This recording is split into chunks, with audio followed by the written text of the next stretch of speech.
இந்திய தேசிய காங்கிரஸ் கட்சிக்கு அகில இந்திய அளவில் மாபெரும் தூணாக விளங்கிக் கொண்டிருந்தவர் டாக்டர் மன்மோகன் சிங் அவர்கள். தமிழ்நாடு காங்கிரஸ் கட்சிக்கு மிகப்பெரிய தூணாக விளங்கிக் கொண்டிருந்தவர் நம்முடைய மதிப்பிற்குரிய ஈவி.கே. இளங்கோவன் அவர்கள். இரண்டு முக்கியமான தலைவர்களை அடுத்தடுத்து நாம் இழந்திருக்கிறோம். இவர்களுடைய இழப்பும் ஒரு வகையில் பெரிய இழப்பாக அமைஞ்சிருக்கிறது. நாட்டுக்காக மட்டுமல்ல, காங்கிரஸ் கட்சிக்கு மட்டுமல்ல, தனிப்பட்ட முறையில் இருவரையும் அறிந்தவன் என்ற முறையில் எனக்கும் இது ஒரு தனிப்பட்ட இழப்பு தான். டாக்டர் மன்மோகன் சிங் அவர்களை பொறுத்தவரையில் அவர் பிறவி அரசியல்வாதி அல்ல. ஆனால் இளங்கோவன் அவர்கள் பாரம்பரியமிக்க ஒரு அரசியல் குடும்பத்தை சார்ந்தவர் என்பது அனைவருக்கும் தெரியும். பகுத்தறிவு புலவன் தந்தை பெரியார் அவருடைய பேரனாக, சொல்லின் செல்வர் ஈவி.கே. சம்பத்தருடைய மகனாக, இப்படி ஒரு அரசியல் குடும்பத்தை பிறந்து இறுதி வரை அரசியல் வானில் வளம் வந்தவர். இன்னும் சொல்ல வேண்டும் என்று சொன்னால், டாக்டர் மன்மோகன் சிங்குடைய அமைச்சரவையிலே அமைச்சராகவும் இடம்பெற்றிருந்தவர் நம்முடைய ஈவி.கே. இளங்கோவன் அவர்கள். ஜவுளித்துறை அமைச்சராக பொறுப்பேற்று பணியாற்றியவர். ஆக அந்த இருவரும் தலைவர்களை நாம் இன்றைக்கு இழந்திருக்கிறோம்.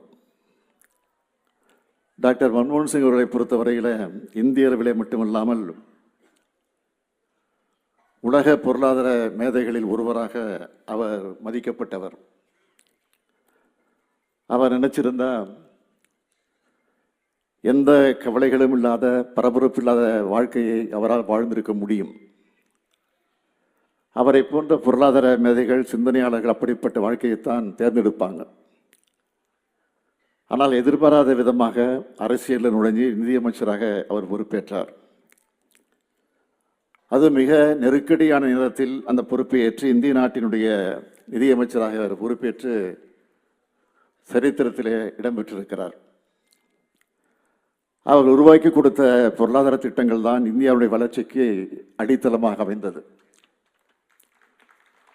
2004ஆம் ஆண்டு பிரதமர் நாற்காலி அவரை தேடி வந்தது, அவரை வந்து சேர்ந்தது. அந்த தேர்தலில் ஐக்கிய முற்போக்கு கூட்டணி வெற்றி பெற்று அன்றைக்கு பிரதமர் பொறுப்பை அன்னை சோனியா காந்தி அவர்கள் தான் ஏற்க வேண்டும் என்று தலைவர் கலைஞர் மட்டுமல்ல, எல்லா தலைவர்களும் சொன்னார்கள். ஆனால் பிரதமர் பதவியை அம்மையார் அவர்கள் மறுத்து அதை டாக்டர் மன்மோகன் சிங்கு கொடுத்தார். அதுதான் அன்னை சோனியா காந்தியுடைய பெருந்தன்மை. வலிமை வாய்ந்த அரசியல் தலைவராக இல்லாத, ஆக விரும்பாத, அதை பற்றியெல்லாம் கவலைப்படாத டாக்டர் மன்மோகன் சிங் அவர்கள் ஒரு முறை அல்ல, 2 முறை 10 ஆண்டு காலம் அந்த பொறுப்பிலிருந்து அவர் ஆட்சியை நடத்தி காட்டியிருக்கிறார். அவருடைய ஆட்சி காலத்திலே தான் பல்வேறு திட்டங்கள் நிறைவேற்றப்பட்டிருக்கிறது. அவைகளெல்லாம் எண்ணில் அடங்காதது, ஒவ்வொன்றும் மகத்தானவையாக அமைந்தது. மகாத்மா காந்தி தேசிய ஊரக வேலை உறுதி திட்டம், மகளிருக்கு எதிரான வன் செயல்களை தடுக்கக்கூடிய சட்டம், தகவல் அறியக்கூடிய உரிமை சட்டம், கல்வி பெறும் உரிமை சட்டம், உணவு பாதுகாப்பு சட்டம், லோக்பால் அமைப்பு சட்டம், வன உரிமைகள் அங்கீகரிப்பு சட்டம், நிலம் கையகப்படுத்தப்பட்டால் நியாயமான இழப்பீடுகளை வழங்கக்கூடிய சட்டம், கையால் மலம் அள்ளுவதை தடை செய்யும் சட்டம், மகளிர் இடஒதுக்கீடு மசோதாவை மாநிலங்களில் அவரோட ஆட்சியில் தான் நிறைவேற்றப்பட்டது. ஆதார் அட்டைகள், இந்தியாவிலே முதல் முறையாக வளர்ந்த நாடுகளுக்கு இணையான 3G தொழில்நுட்பம், 50 காசு செலவில் இந்தியா முழுவதும் தொலைபேசியில் பேசக்கூடிய வசதி, இப்படி பல்வேறு திட்டங்களை கொண்டு வந்தவர் டாக்டர் மன்மோகன் சிங் அவர்கள். 10 ஆண்டு கால மன்மோகன் சிங் அமைச்சரவையில் 21 தமிழர்கள் ஒன்றிய அமைச்சர்களாக இடம்பெற்றிருந்தாங்க. 8 கேபினெட் அமைச்சர்கள், 13 இணையமைச்சர்கள்னு மிக அதிக அளவில் தமிழர்கள் ஒன்றிய அரசில் கோல சொன்னது அவருடைய அமைச்சரவையில் தான். அதுவும் மிக மிக முக்கியமான பல துறைகளுக்கு தமிழ்நாட்டுக்கு வழங்கப்பட்டது. அதன் மூலமாக எண்ணற்ற திட்டங்கள் நமக்கு கிடைத்தன. நமது நூற்றாண்டு கோரிக்கையான தமிழ் செம்மொழி என்பதை அறிவித்த வரலாற்றுக்கு சாதனைக்கு சொந்தக்காரர் தான் மன்மோகன் சிங் அவர்கள்.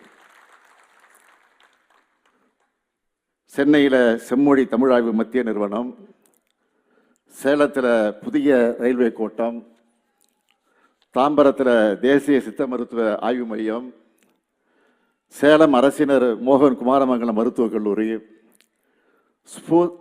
சூப்பர் ஸ்பெஷாலிட்டி மருத்துவக் கல்லூரியாக மேம்பாடு, திருவாரூரில் மத்திய பல்கலைக்கழகம், கடல்சார் தேசிய பல்கலைக்கழகம், 3676 கிலோமீட்டர் சாலைகள் 4 வழிச்சாலைகளாக மேம்பாடு, உரகடத்தில் ஒன்றிய அரசோட தேசிய மோட்டார் வாகன சோதனை ஆராய்ச்சி மையம், 1553 கோடி ரூபாய் செலவில் சேலம் உருட்டாலை, சர்வதேச தரத்துக்கு உயர்த்தப்பட்டு புதிய குளிர் உருட்டாலை உருவாக்கம், சென்னை துறைமுக மதுரவாயில் பறக்கும் சாலை திட்டம், நெம்மேலியில் கடல் நீரை குடிநீராக்கக்கூடிய திட்டம், சென்னை மாநகரில் மெட்ரோ ரயில் திட்டம், ஒகேனக்கல் கூட்டுக்குடிநீர் திட்டம், 6000 கிலோமீட்டருக்கு அதிகமான தேசிய நெடுஞ்சாலை, தமிழ்நாட்டில் நீண்ட கோரிக்கையாக இருந்த சேது சமுதிர திட்டம் தொடக்கம், இப்படி எண்ணற்ற வளர்ச்சி திட்டங்கள் தமிழ்நாட்டிற்கு வர காரணமாக இருந்தவர் தான் நம்முடைய டாக்டர் மன்மோகன் சிங் அவர்கள்.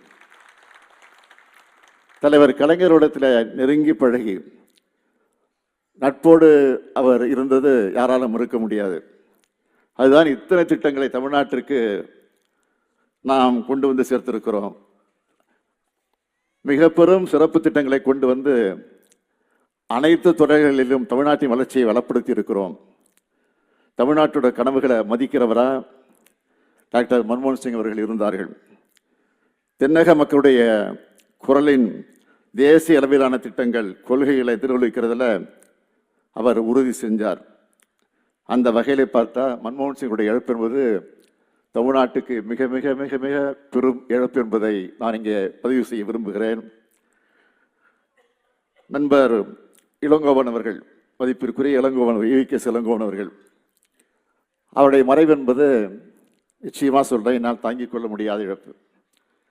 என்னை எப்போ சந்தித்தாலும் உங்கள் உடம்பு எப்படி இருக்குது அப்படி தான் கேட்பார்.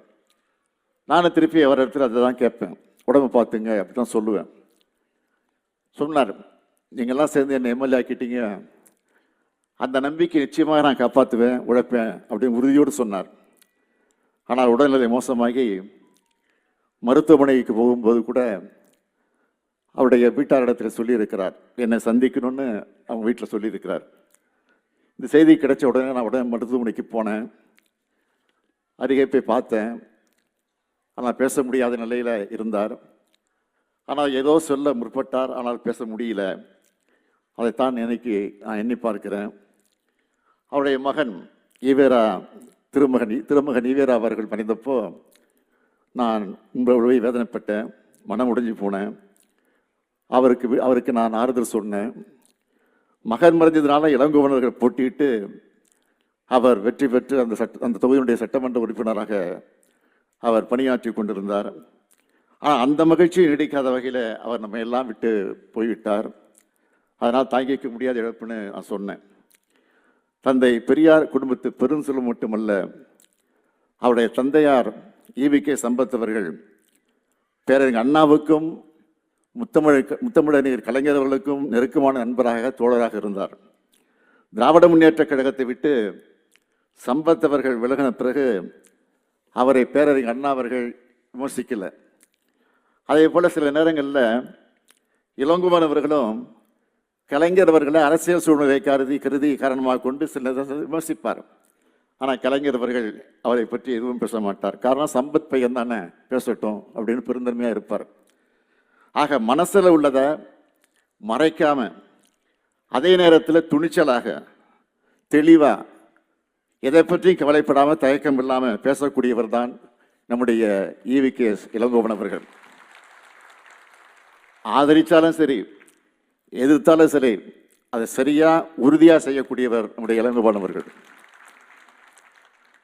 ஈரோடு கிழக்கு தொகுதியினுடைய சட்டமன்ற உறுப்பினராக அவர் தேர்ந்தெடுக்கப்பட்ட பிறகு நம்ம திராவிட மாடல் ஆட்சியோட சாதனைகளை மிக தெளிவாக மேடைகளில் அவர் விளக்கி பேசினார். அதை விட இன்னொன்றையும் சொன்னார். இதுதான் உண்மையான காமராஜர் ஆட்சின்னு அவர் வெளிப்படையாகவே சொன்னவர் தான் அவர். தேசிய குடும்பத்தில் பிறந்து தேசியவாதியாக வாழ்ந்து மறைந்திருக்கக்கூடிய நம்முடைய இளங்கோவன் அவர்கள் இந்த திராவிட மாடல் ஆட்சி கொடுத்த நற்சான்று பத்திரம் என்பதை நான் இப்பெல்லாம் நினைச்சு பெருமைப்படுறேன். தமிழ்நாடு காங்கிரஸ் கட்சியினுடைய தலைவராக, சட்டமன்ற உறுப்பினராக, நாடாளுமன்ற உறுப்பினராக, ஒன்றிய அமைச்சராக ஆக எந்த பதவி இருந்தாலும் அந்த பதவிக்கு முத்திரை பதித்தவர் நம்முடைய இளங்கோவன் அவர்கள். டாக்டர் மன்மோகன் சிங் அவர்களும் எவ்வளவு நெருக்கடியான நேரத்திலும் நாடாளுமன்ற பணிகளில் பங்கெடுத்தார் என்பது உங்களுக்கு தெரியும். அங்கே பங்கெடுத்து பதிலும் அளித்திருக்கிறார். சக்கர நாற்காலியில், வயது மூந்த நிலையில் சக்கர நாற்காலியில் வந்து நாடாளுமன்றத்துக்கு வந்தவர் நம்முடைய மன்மோகன் சிங் அவர்கள். இப்படிப்பட்ட இரு தலைவர்களை நாம் இழந்திருக்கிறோம். ஆகவே என்னுடைய புகழஞ்சலியை திராவிட முன்னேற்ற கழகத்தின் சார்பில் தெரிவித்து என் புகழுரையை நிறைவு செய்கிறேன். நன்றி, வணக்கம்.